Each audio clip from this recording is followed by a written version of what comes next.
प्रणाम संध्या साहब जी। आप हक सिराज जी महाराज, धाम के धनी सच्चिदानंद स्वरूप आप श्री प्राणनाथ जी, हम मोमिनों के बारे में जो हमारी साक्षियां शास्त्रों के अंदर लिखी है, पहले ही प्रीतम ने हमारी पहचान इस दुनिया में जाहिर कर दी, ताकि हम जब इस खेल के अंदर आवे तब हमें अपनी पहचान करने के लिए कोई वक्त ही न लगे, फटाक से दिल में दृढ़ता पूर्वक ईमान आ जाए, विश्वास हो जाए कि ये बातें हमारे वास्ते ही लिखी। आत्म जागृति का इतना सरल मार्ग प्रीतम हमें बता रहे।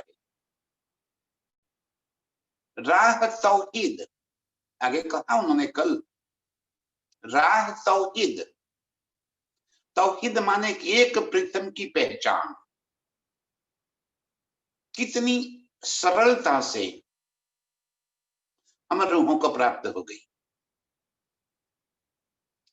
जरा अपने आप को देखिए, झांकिए, अपने भीतर झांकिए कि हम भी तो दुनिया की तरह अनेक देवी देवताओं को पूजने वाले थे। हम भी तो दुनिया की तरह चारों तरफ मंदिरों में द्वारे द्वारे घूमने वाले थे। कैसे प्रीतम ने अपने और आकर्षित कर दिया। राह तौहीद, एक प्रीतम को पाने का मार्ग, एक प्रीतम की पहचान, वो हमें करा दी। मुस्तकीम, सिरात, सरल और सच्चा मार्ग हमें बता। इतना सरल और सच्चा कि हमें इस दुनिया की तरह कहीं भी व्रत तप जप मत कुछ भी करने की आवश्यकता नहीं। त्यागने की कोई बाह्य चीजें हमें जरूरत नहीं है। हमारे लिए त्याग क्या है? सारे संसार का त्याग, संसार को ही त्याग देना, संसार को ही उड़ा देना, ये त्याग है। त्याग कोई बाहरी थोड़ी होता है, त्याग तो भीतरी होता है। वस्त्र त्यागने से क्या होगा? वस्त्र त्यागना त्याग नहीं है, वो कोई बड़ी बात नहीं है, ये तो कोई भी कर सकता है। भीतरी त्याग, सारे मोह का त्याग, ये त्याग होता है। मैं खुदी का त्याग, अपने अस्तित्व का त्याग, ये मार्ग दिया प्रीतम ने। घर में परिवार के संग, दुनिया के संग रहते रहते संसार की सारी जिम्मेवारियों को वहन करते करते ये सब कुछ मेरा होते हुए भी मेरा यहाँ कुछ भी नहीं है, इस बात की सदा अंदर जागृति रहे। इतना सरल और सही मार्ग प्रीतम ने हमें बता दिया। आत्म जागृति के लिए क्या कह रहे हैं? तन मोमिन अर्श असल, रूहों के मूल तन अखंड परमधाम में है। वहां से लेकर यहां आए, आगे कहा ना, देसी पैगंबर की साहिदी गिरो अद्दल से उठाई जे। अद्दल मूल से, अखंड परमधाम से जिन रूहों को इस खेल के अंदर लेकर आए, उनकी साक्षी, उनको पैगंबर का, खुदा का संदेश देने वाले आप और हम, ये जो बातें कर रहे हैं, ये जो बातें सुन रहे हैं, ये पैगंबरी तो है। खुदा का संदेश पहुंचाने वाला पैगंबर किसी एक को भी यदि खुदा का संदेश पहुंचाने के लिए यदि मैं कारणभूत बनी तो मैं पैगंबर। ये जरूरी नहीं कि हजारों लाखों को सुनाने वाली, चर्चा करने वाले ही पैगंबर ना। यदि मुझे चर्चा करना नहीं भी आता, किसी एक को यदि मैं इस चर्चा में लेकर भी आई तो मैं पैगंबर।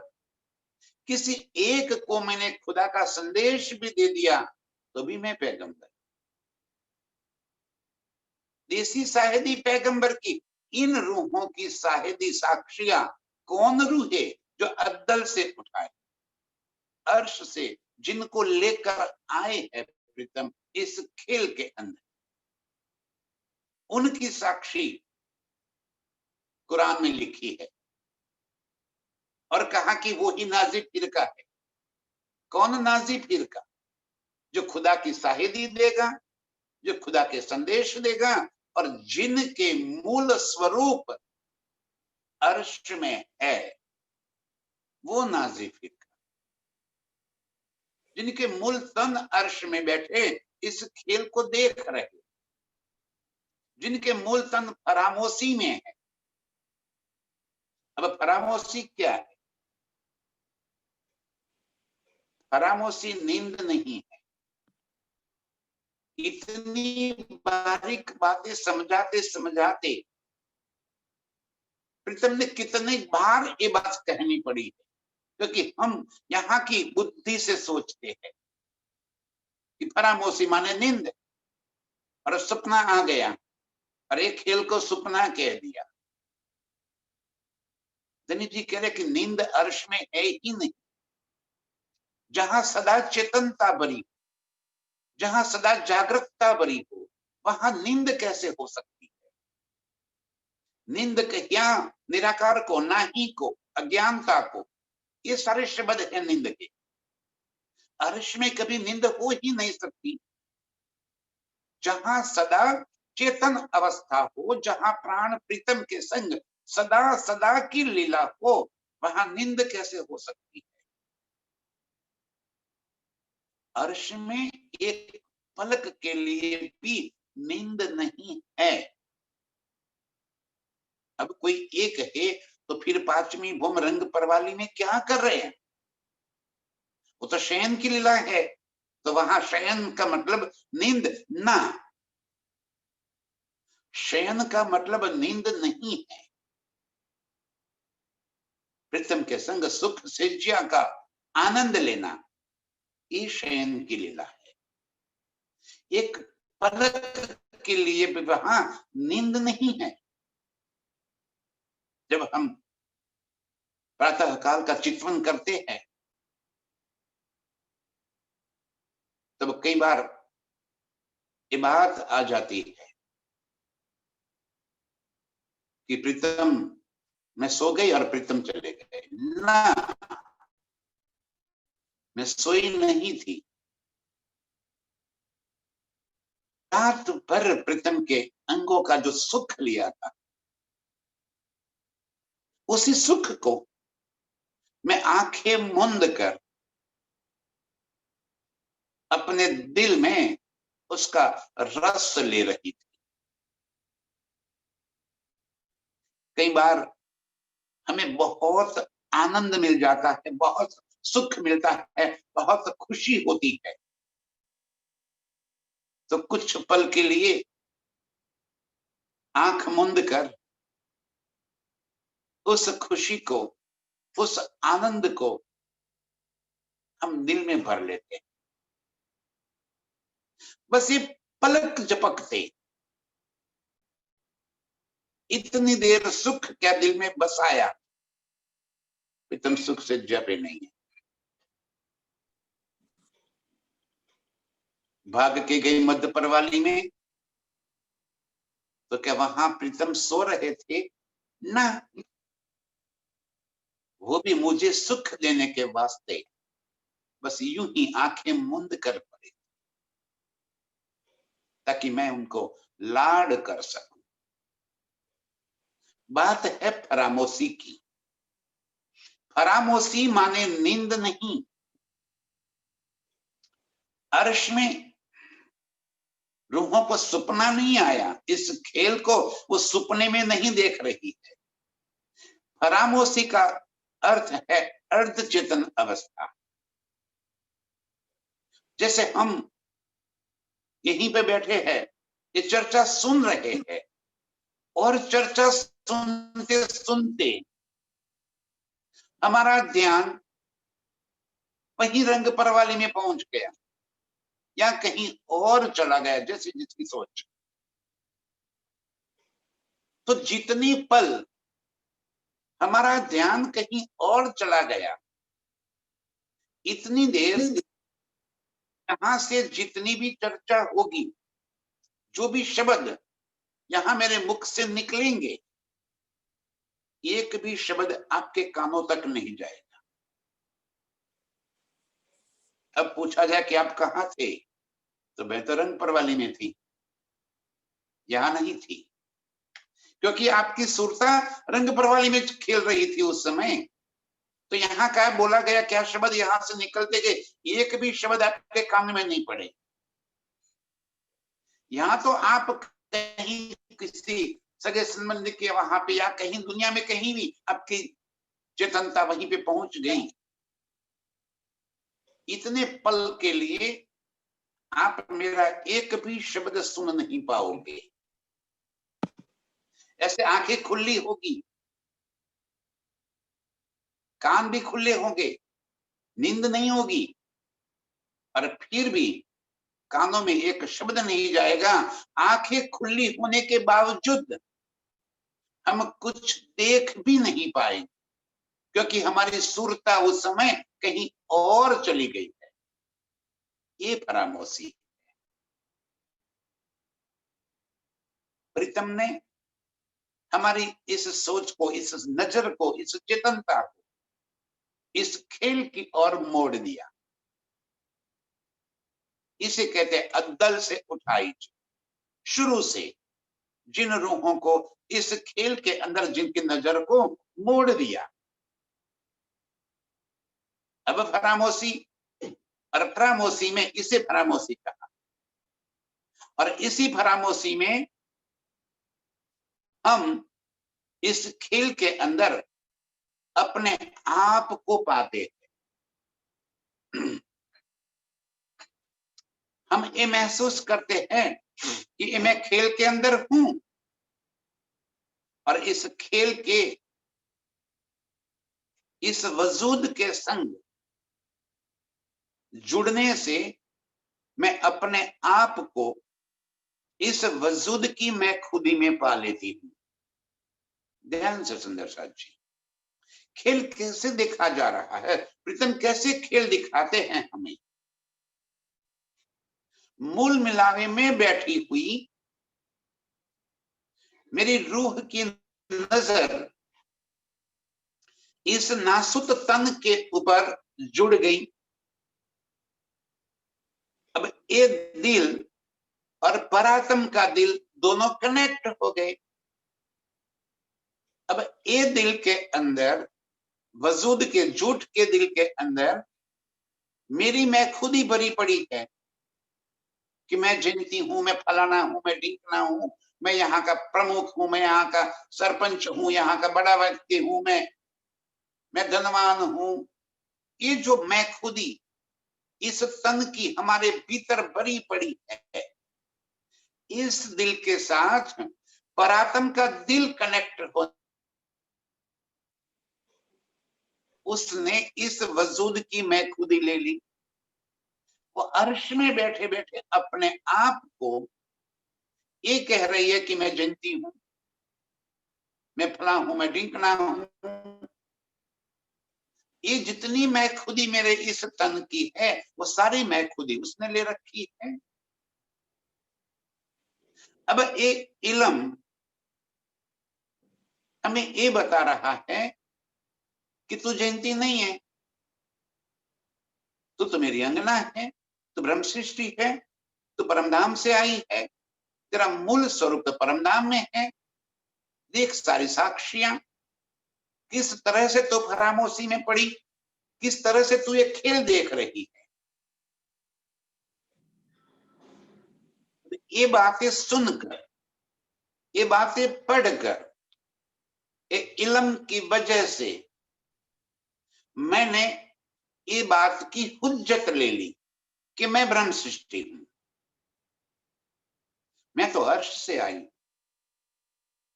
मेरा मूल स्वरूप तो मूल मिलावे में है, राज्य मेरे खाविंद मेरे प्रीतम है, हक सूरत मेरे दिल में बसने लगी, उसके साथ साथ अर्श की एक एक न्यामतें मेरे दिल में बसने लगी। प्रीतम के संग जितनी भी लीलाएं की थी, खिलवत की लीलाएं मेरे दिल में बसने लगी। वहदत की समझ आ गई, प्रीतम के दिल के भीतर पड़े हुए इश्क को मैंने पा लिया। जैसे ये बातें मेरे दिल के भीतर आती गई, वही बातें परात्म के दिल में भीतर पहुंचती गई। जैसे मैं कह रही हूं कि मैं जयंती हूं, तो परात्म सोच रही है कि मैं जयंती हूं, अंगना हूं राज्य की। और हक सूरत प्रीतम का स्वरूप, उनके नेत्र, उनके अंग अंग मेरे दिल में बसते चले गए। उनके किस संग की हुई इश्क की सारी लीलाएं मेरी स्मृति में आती चली। ये हक हुक्म का काम है, ये हक इल्म का काम है, जो हमें अर्श की सारी बातें याद दिलाती रहती है। और जैसे ही मेरे दिल के अंदर वो बातें बसती चली गई, परात्म के दिल में भी वो ही बात आती गई। सामने ही तो प्रीतम है, उनकी आंखों में प्रीतम बस गए। जैसे ही परात्म की नजरों में प्रीतम समा गए, इस वजूद, इस तन के संग उसका जो संबंध बना था, वो संबंध टूट गया। उसका निज स्वरूप के संग संबंध जुड़ गया। अब उसकी सुरता अर्श में 25 पक्षों में विचरण करने लगी।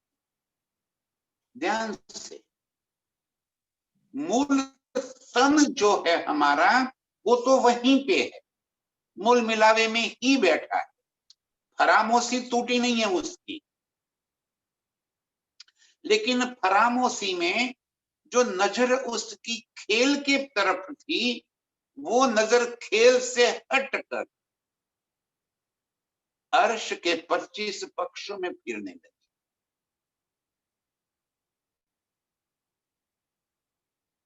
यूं करते करते जैसे ही एक एक करते सभी रूहों की नजर अर्श में फिरने लगी।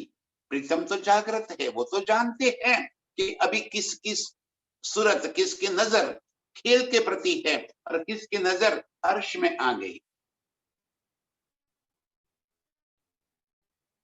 जो रह गए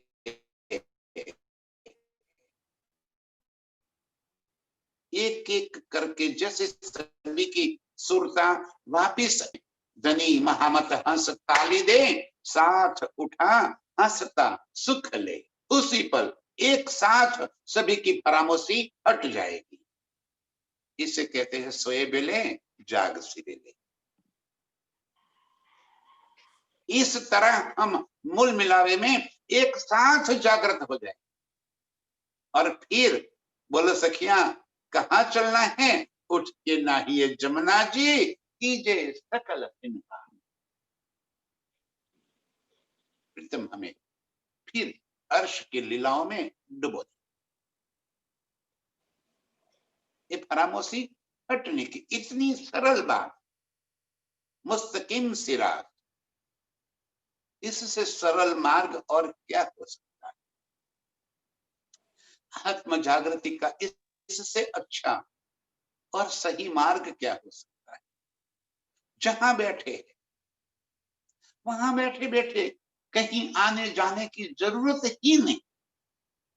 बस ये मेरे प्राण वल्लभ का प्रीतम का ये हुक्म, ये इल्म जो आया है, यही मेरे लिए हुक्म है, आदेश है मेरे प्रीतम का कि चल अपनी सुरता को तो वापिस मोड़ दे। मुझे बुलाने आए थे मेरे प्रीतम, मेरे वास्ते एक प्रेम पत्र लेकर आए, इसमें सारी मेरी हकीकत लिख दी उन्होंने। और जैसे ही इस हकीकत को सुनकर, पढ़कर, सोचकर, मंथन करके मुझे मेरे स्व की पहचान हो गई, मेरी सुरता अर्श में। धनी जी कह रहे हैं, तन मोमिन अर्श असल, जिनकी मूल सूरत अर्श में बैठी है वो ही मोमिन है। आड़ी नींद हुई फरामोश, ये फरामोशी की वजह से ये नींद माने ये संसार बीच में आ गया। ये नींद फरामोशी संसार के अंदर उनकी सुरता आ गई, नींद में आ गई, फरामोशी छाई हुई है। और अब ये नींद को हटाना है, तो नींद हटे कैसे? ये इल्म से, ये जागृत बुद्ध का ज्ञान, ये इल्म जो मेरे प्रीतम लेकर आए, ये फरामोशी तोड़ने के वास्ते सूरत को फिर अपने निज स्वरूप के संग जोड़ने के लिए। और जैसे ही इसकी सूरता वापिस अपने निज स्वरूप के संग जुड़ गई, हमें फिक्र है इस तन की, ये तन का क्या होगा? फिर भाड़ में गया ये तन। जिसको जागना था उसकी फिक्र करो, अरे ये तो सपने का तन मिला है। जब फरामोशी टूट गई, मार्कंडे जब जागृत हो गए, तब दोबन कहां चली गई? हम दोबन की चिंता क्यों करें? जब मार्कंड जागृत हो गए तो मार्कंड से मतलब है, दोबन का तो उनका ही एक सपने का स्वरूप था, उसका कोई मतलब ही नहीं है। इसी तरह जैसे ही मूल तन जागृत हो गया, फिर इस तन का क्या हो गया? अरे जब तक उसके सांस चलते रहेंगे, इस दिल के अंदर हक सूरत बसी हुई है, वो हक सूरत कहीं नहीं जाएगी। बस वो उसी ख्यालों में, उसी के चिंतन, उसी का ध्यान करते करते करते अपना जीवन यापन चला जाए। तन छूट गया, ये रेवे कि छूट जाए, उससे फिर परात्म को, मूल स्वरूप को कोई मतलब ही नहीं। उसकी नजर इसके ऊपर से हट गई, अपने निज स्वरूप में जागृत हो गई। ये जो बल कर रहा है, ये तन ही तो बल कर रहा है, ये घोड़ा है। मैं इसका महत्व कम नहीं आंक रहा हूं, लेकिन मूल स्वरूप की जब तक इस तन के ऊपर नजर है, एक खेल की लज्जत ले रही है परात्म।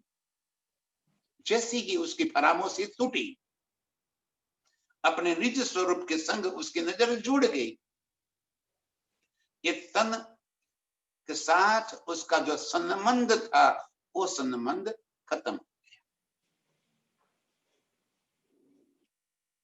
इनको तो अखंड मुक्ति देनी है, 8 बहिस्तों में पहली बहिस्त में ये रहेंगे, इनका महत्व कम नहीं है। फिर ये वजूद का महत्व कम करके नहीं आका है राज्य ने, बहुत शोभा दे रखी है।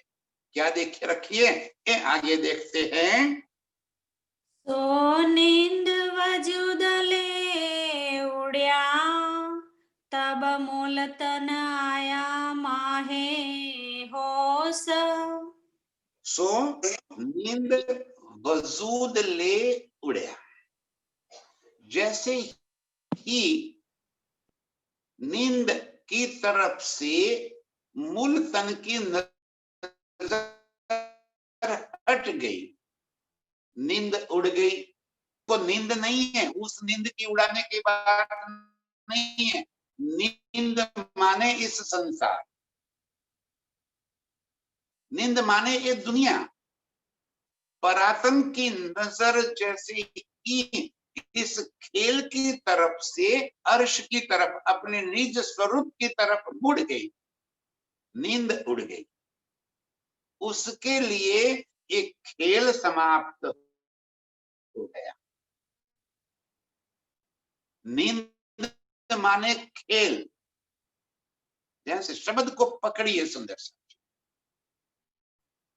क्या कह रहे फिर एक बार, आड़ी नींद हुई फरामोश।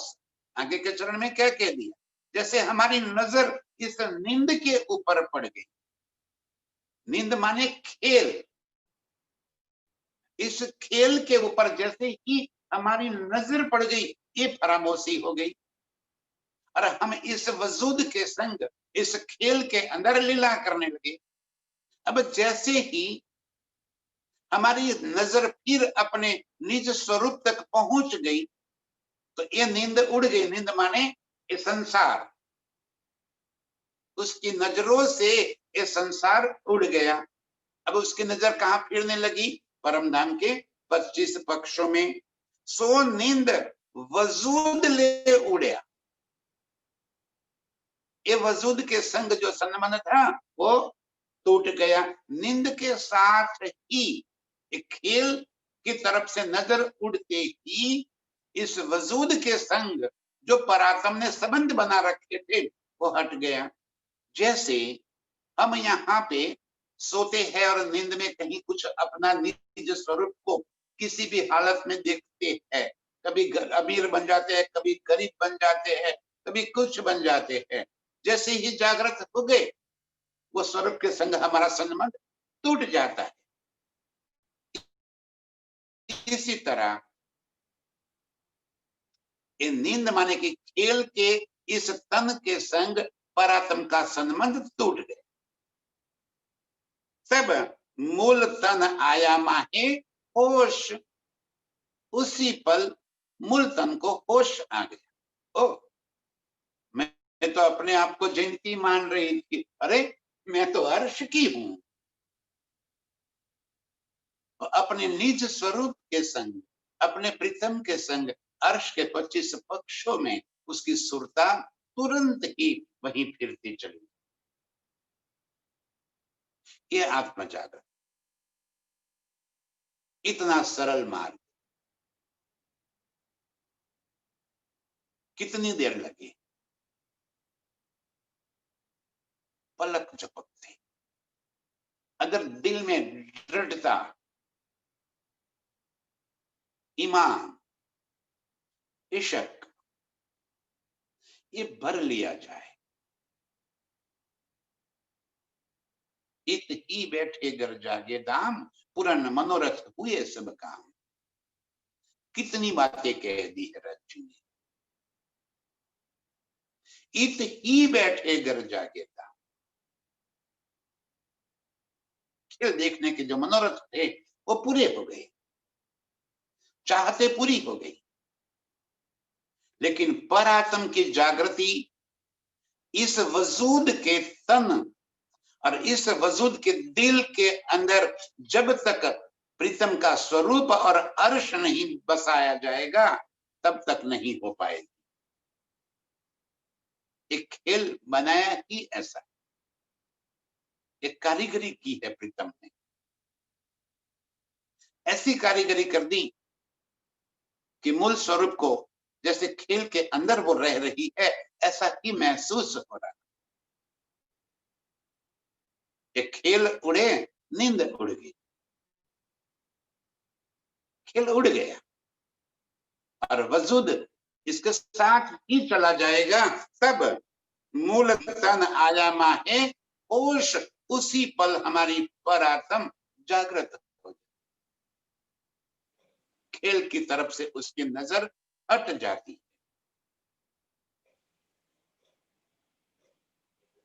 इसमें तो हमें अब कोई शंका ही न, एक ही चौपाई में किस तरह से हमारी आत्म जागृत होगी, ये बात प्रीतम ने बताया। कोई अंदर शक करने की आवश्यकता नहीं। जो करते हैं, जो सुनते हैं, जो समझते हैं, वो इस बात को पकड़ ले। बाकी जिसको जैसे करना है करते जाओ। धनी हमें साफ साफ तरीके से आत्म जागृत करने का ये मार्ग बता रहे हैं।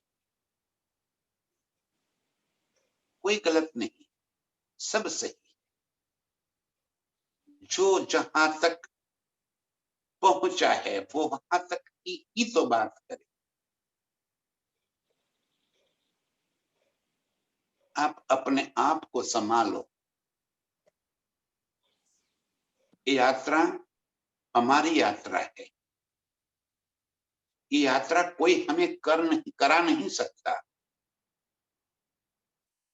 ये बानी भी हमें मार्ग बता सकती है, मैं भी मार्ग ही बता सकता हूं। यात्रा तो सभी को स्वयं ही करनी पड़ेगी। जितने भी वक्ता होंगे, जो भी होंगे, ये बानी का आधार लेकर ही तो कुछ बातें करेंगे। स्वयं की कोई बात नहीं होती किसी की भी। जो भी कुछ बोलते हैं सभी इस बानी का आश्रय लेकर, इस बानी का सहारा लेकर ही कहते। तो बानी पक और इसके शब्द को आत्मसात करके फिर शब्द को छोड़ दो और यात्रा स्वयं की आगे बढ़ा दो। ये हमारी यात्रा ही हमें हमारे गंतव्य तक पहुंचा देगी। यदि इसी को पकड़ के हम बैठे रहे तो यहीं पे रुक जाएंगे। शब्दों से आगे निकलना, शब्द हमारे सहायक है, शब्द हमारी मंजिल नहीं है। शब्द से आगे निकलेंगे तब जाके हम मंजिल को पाएंगे। शब्दातीत को पाना है और वो भी शब्द से। शब्द का सहारा है। किसी ने हमें मार्ग बताया कि आप पूर्व दिशा में आगे जाओ, फिर यहां से मोड़ जाओ, फिर वहां से मोड़ जाना, फिर वहां से मोड़ जाना। ये मुड़ जाने का रास्ता दिखा दिया। फिर चलना तो खुद को ही पड़ता है। ये यात्रा तो हमें स्वयं को ही करनी पड़ी। धनी जी कह रहे हैं, सो नींद वजूद ले उड़िया पर आत्म। नींद माने संसार और वजूद माने संसार का ये स्वरूप, उसको छोड़कर मूल स्तन में जागृत। नींद माने हम निंद्रा को कहते हैं। नींद माने इस खेल, इस संसार को नींद कहा गया है। तब जाके फरामोशी टूटेगी। तब मूल तन आयामा है, होश इस तरह हमारा मूल तन जो मूल मिलावे में बैठा है उसकी जागृति, उसका होश आ जाएगा। वो प्रीतम को सामने ही तो पाएगा।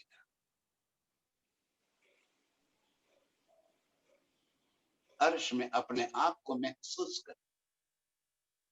मूल तन अर्श की परिक्रमा करता है, वहां बैठे बैठे तवाफ देवे अर्श।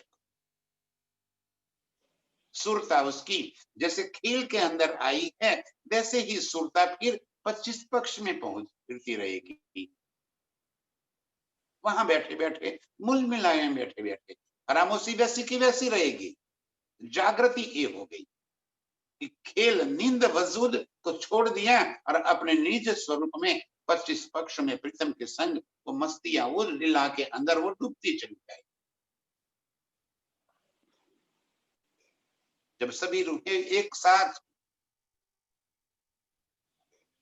सभी की सुरता वापिस पहुंच जाएगी, तब एक साथ सभी की आत्म जागृति हो जाएगी। सोए बेले जाग सी। इस तरह मूल तन हमारा होश में आ जाएगा ना। दूनी तना झुलमत से इनकी असल ना बकामे। धनी जी कह रहे कि दुनी के तन, संसार के जितने भी जीव है उनके तन जुलमत माने निराकार से यहीं पे पैदा हुए है, यहीं से है, उनका कोई मूल स्वरूप है ही नहीं, तो उनका अस्तित्व नहीं होता। तो जैसे ही मूल तन जिसका है उसकी नींद उड़ गई तो बाकी सब तो खत्म हो गई। जैसे आप अपने घर के अंदर सोए हुए हो और आपकी निंद्रा अवस्था में, सपने में आप कहीं और चले गए, तो वहीं पे आप हजारों लाखों लोगों को देख पाएंगे। लेकिन जैसे आप होश में आ जाएंगे, आप जागृत हो गए, वो जो हजारों लाखों लोग आपने सपने में देखे थे उनका तो कोई अस्तित्व ही नहीं होगा। सिर्फ आपका ही अस्तित्व होने की वजह से आप जागृत हो जाओगे। बाकी जितने भी तन सपने में आपने देखे उनका कोई मूल स्वरूप न होने की वजह से उनका कोई अस्तित्व ही नहीं रहेगा। ये बारीक बातें हैं, दिल के भीतर जरा सोच के समझ लो। जो पर आत्म मूल मिलावे में बैठकर इस खेल के वजूद को धारण कर लिया और अब इस खेल के वजूद के संग सारी दुनिया को देख रही है, जैसे वो जागृत हो गई, ये वजूद का तो उसको पता चल गया, लेकिन जितने भी तन बने थे उनके संग उनका तो कोई अस्तित्व ही नहीं रहेगा। इससे कहते सपने का तन, दुनी तन जुलमत से, सारी दुनिया के तन, ये भी तन आ गया। ये जुलमत माने निराकार से है, इन तनों का कोई अस्तित्व नहीं होता। इस तन का महत्व धनी जी ने इस वास्ते दे दिया कि पर आत्म इसके माध्यम से इस खेल को देख रही, तो इसका मूल स्वरूप है, इसलिए इसने वजूद को स्वीकार कर दिया। दूनी तन जुलमत से इनके असल न बकामो, उनका कोई मूल स्वरूप परमधाम में है ही नहीं। तो अस्तित्व होना और फिर उनका कोई मूल रहना कोई मतलब ही नहीं। धनी जी कह रहे कि वो तो बस आए और गए, बबल जैसे बबुल होते हैं पानी के बुलबुले, बच्चे खेलते हैं ना, साबुन के पानी में नली डालकर फिर हवा फूंकते अंदर, तो कई बुलबुले उड़ते हैं, हजारों बुलबुले आकाश में उड़ जाते हैं, लेकिन उनका पल भर में फिर फूट गए, गए गए गए गए गए खत्म। इसी तरह हजारों लाखों जीव पानी के बुलबुले की माफिक, जिनका कोई मूल स्वरूप नहीं है, जिनका कोई वास्तविक तन है नहीं है, इस तरह बनते और मिटते रहते हैं। इसे जुलमत के निराकार के तन कहे हैं। जब फरामोशी उड़ी जुलमत तब जरा न रहा दुनी से। जब फरामोशी उड़ी, जुल्मत निराकार से जब हमारी नजर साकार में, अर्श में पहुंच गई, जब फरामोशी हमारी उड़ गई, तब इस निराकार का अस्तित्व ही समाप्त, जिसका अस्तित्व है ही नहीं। समाप्त भी तो तब कहा जाएगा कि जिसका अस्तित्व हो। एक चेतन अवस्था जिसकी है, जिसका मूल तन है, उसके चित्त में कोई बात बन गई, चित्त वापिस आते ही बनी हुई सारी बातें समाप्त। एक खेल इस तरह का बना। जुल्मत जो आवे जब जरा न रही दुनी से,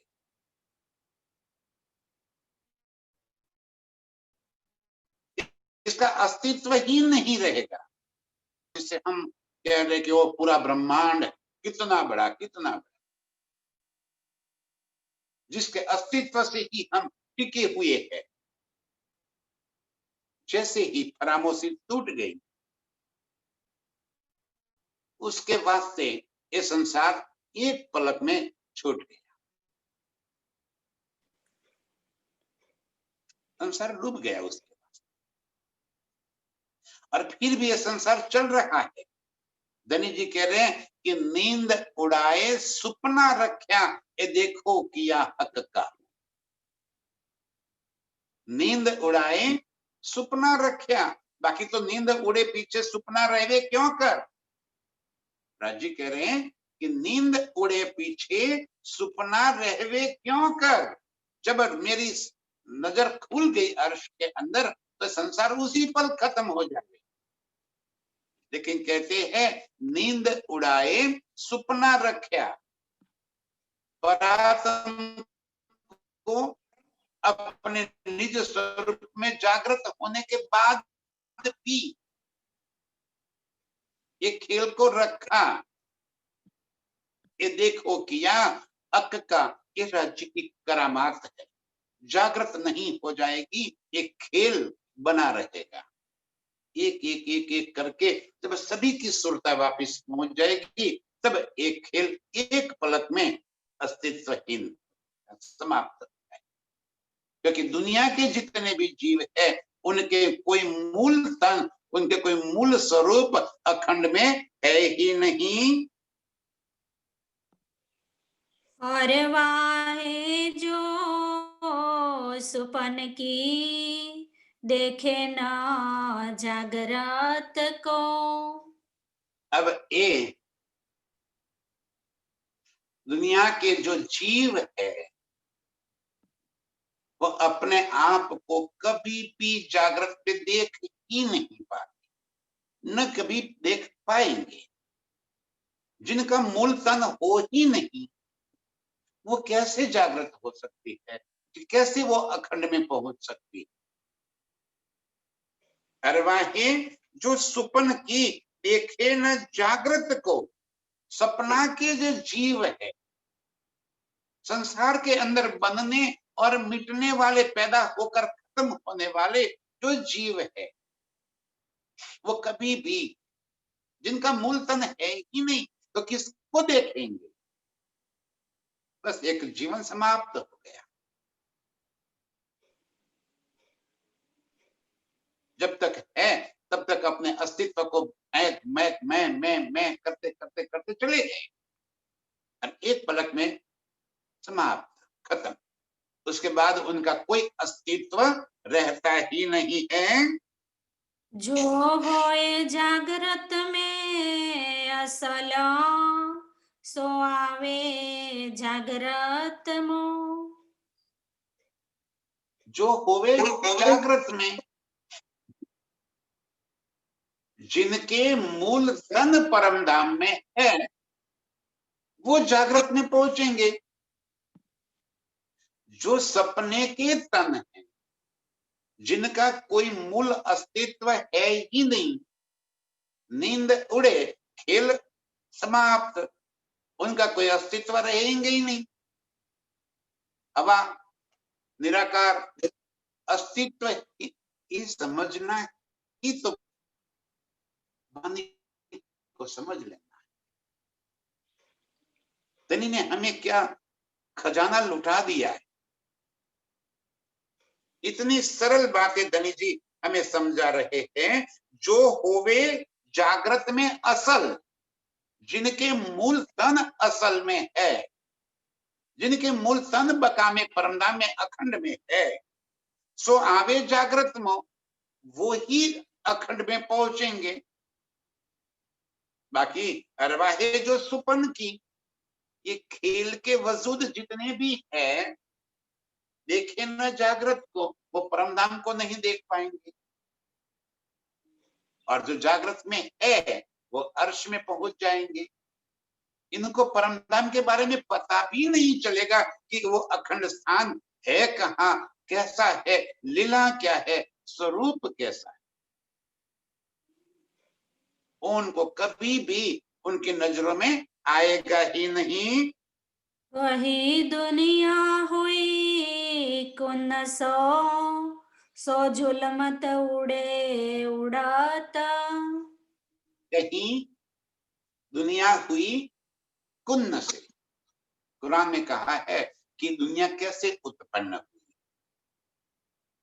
तो राज्य का आदेश हो जा, कुन्न को कहते हैं हो जा। हो जा कहते ही संसार बन गया। कहना मतलब ये है कि जैसे ही राज्य ने दिल में लिया खेल में रूहों को उतारना है, जैसे ही राज्य ने दिल में लिया उसी पल वो बात आ गई अक्षर ब्रह्म के दिल में। जैसे ही वो बात अक्षर ब्रह्म के दिल में आ गई, तुरंत ही उनके अंतःस्करण अव्याकृत में एक खेल बनने की बात आ गई और एक पलक में खेल बन गया। उसी पलक में चेतनता यहां पे पहुंच गई और एक अनंत जीव यहां चेतन बन गए। हमें लग रहा है कि ये तो करोड़ों साल हो गए, ये पूरी प्रोसेस को होते होते हुए तो हजारों साल बन गए होंगे, यहाँ पे कितने साल बीत गए होंगे। यहाँ के हजारों साल हो सकते। अर्श में तो वो ही पल पल भी नहीं बदल, क्योंकि वहां पे काल है ही नहीं, समय है ही नहीं। सारी लीला वर्तमान की ही लीला है, उसी पल की लीला है। और उसी पल में आदेश हुआ, राज्य ने दिल में लिया, खेल बनाना है, रूहों को खेल में जाना है। उसी पल के अंदर अक्षर के दिल में आया, उसी पल के अंदर एक खेल बन गया, उसी पल के अंदर इस खेल के अंदर हजारों साल बीत।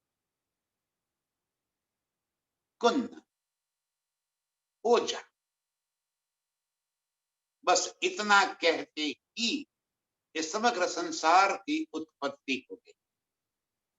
अब कहीं दुनिया हुई कुन्न से, इस तरह से खाली हुक्म करने से एक खेल को बना दिया, सो जुलमत उड़े उड़त। अब जैसे हो जा कहते ही ये सारा ब्रह्मांड बन गया, अनंत जीव, ये सारी निराकार की दुनिया बन गई। और जैसे ही ये निराकार उड़ गया, सारी दुनिया का अस्तित्व समाप्त। जिस तरह से बना है उसी तरह समाप्त, जिस पल में बना है उसी पल में समाप्त। इसीलिए तो कहा कि अक्षर के पांव पल में, एक पल में भी नहीं, एक पल के भी कोटवे हिस्से में ऐसे कई इंड आलम उपजत खपत बनते हैं और मिटते हैं। कुन्न से उत्पन्न होने वाला ये संसार उसी पल के अंदर जुलमत उड़े उड़ जा, निराकार उड़ते ही निराकार का ब्रह्मांड समाप्त होते ही समाप्त हो जाता है अक्षर ब्रह्म। फिर नया ब्रह्मांड फिर बनता है, मिटता है, समाप्त हो जाता है। अक्षर ब्रह्म की यही तो लीला। कुन्न ये दुनिया भई कुन्न सो जुल्मत उड़े उड़े, एक पल के अंदर समग्र संसार खत्म हो जाता है। ताको बिस्त देसी हादी हुक्मे, गिरो मोमिनों की बरकत। अब ऐसे कुन्न के ब्रह्मांड, ऐसे संसार को जो जुल्मत उड़े ही उड़ जाए, बनते मिटते, ये कोई पहली बार थोड़ी बना, ऐसे तो कई बार बनते मिटते। ये संसार की विशेषता, अब की बार इस ब्रह्मांड की विशेषता है कि या में ब्रह्म लीला भई, इस खेल में ब्रह्म लीला भई, स्वयं पूर्ण ब्रह्म इस खेल के अंदर आए, तो उनकी बरकतें इस खेल को अखंड करना है। जहां पूर्ण ब्रह्म स्वयं पधारे हो, वो नाशवान भी अखंड हो जाता है। वो नाशवान कैसे फिर नाश हो सकता है? कुन्न से बनने वाला जुल्मत उड़े उड़ जात, ऐसे तो कई बार बनते मिटते हैं, लेकिन अब की बार ताको 20 देसी हादी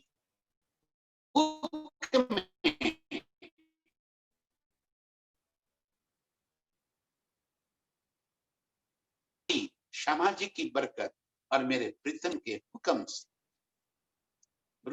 रूहों का मरातबा बढ़ा दिया कि तुम्हारी कारण, तुम्हारी बरकत से, तुम्हारी मेहर से, तुम्हारी रहमत से ये दुनिया के जीवों को पहली बार अखंड मुक्ति मिलेगी। अर्श की रूहों को इस खेल में आना हुआ, तो उनको जगाने के लिए स्वयं प्रीतम को आना पड़ा और अर्श का इलम ब्रह्म ज्ञान भी लेकर आना। इस ब्रह्म ज्ञान की गुंज सारे संसार में उठ गई। इस शब्द सारे संसार में गुंज रहे।